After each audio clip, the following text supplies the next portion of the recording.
नमस्कार साथियों, स्वागत है आप सभी का आपके अपने यूट्यूब चैनल कैपी जीके में, जहां हम रोजाना बातचीत करते हैं हिंदी व्याकरण से संबंधित प्रश्नों की। इस श्रृंखला से जुड़े रहने के लिए आपको इस यूट्यूब चैनल को सब्सक्राइब कर दें और साथ में पास लगे बेल आइकन को भी दबा दें, जिससे आपको सबसे पहले सूचना प्राप्त हो सके। तो आइए अपने प्रश्न की शुरुआत करते हैं। आज हमने दो प्रश्न लिए, प्रश्न संख्या 3 और प्रश्न संख्या 4।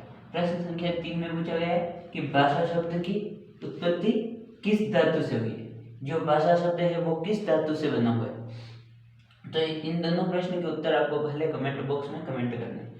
तो भाषा शब्द की उत्पत्ति किस धातु से हुई है। पहला है भाष धातु, दूसरा है भाष धातु, उसके बाद भाष धातु या भाष्य धातु। इनमें से कौन सी धातु से होगी।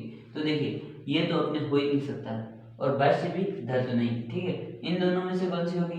तो जिसके नीचे हलंत है, यानी कि इसके नीचे हलंत है, तो ये क्या हो गया, अपना उत्तर सही हो गया। तो जो भाषा शब्द की उत्पत्ति भाष धातु से हुई है। भाष धातु कौन सी है, तो ये देखिए हलंत वाली, हलंत आना चाहिए श के नीचे, तो इसका उत्तर क्या हो गया अपने ब। तो इसका उत्तर हो गया ब। उसके बाद क्या अगला प्रश्न, अर्थ के आधार पर भाषा की सबसे छोटी इकाई कहलाती है। मतलब अर्थ, ऐसा कोई भी इकाई है जिसका क्या निकला है अर्थ। अर्थ के आधार पर भाषा की सबसे छोटी इकाई हमने कल पढ़ा था। तो वर्ण, शब्द, वाक्यांश या फिर वाक्य। हमने पढ़ा था कि इकाई कितनी, भाषा की इकाई 3 ही पढ़ी थी। कौन कौन सी, वर्ण, शब्द और वाक्य पढ़ी थी, वाक्यांश पढ़ी नहीं थी। तो इसके लिए इसको तो हटा दीजिए सबसे पहले।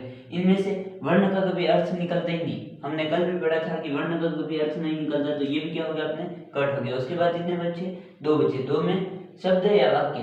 तो अर्थ, शब्द का भी अर्थ होता है और वाक्य का भी अर्थ होता है। लेकिन हमें प्रश्न क्या पूछा, अर्थ के आधार पर भाषा की सबसे छोटी इकाई, मतलब सबसे छोटी होनी चाहिए। तो छोटी क्या होगी, वाक्य छोटा होगा या शब्द छोटा होगा।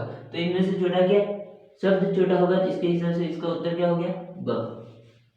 इसका उत्तर ब हो गया। मतलब शब्द है वो क्या हो गए, भाषा की सबसे छोटी इकाई। तो यदि यह वीडियो आपको पसंद आता है तो लाइक, शेयर और चैनल को सब्सक्राइब करना ना भूलें। धन्यवाद।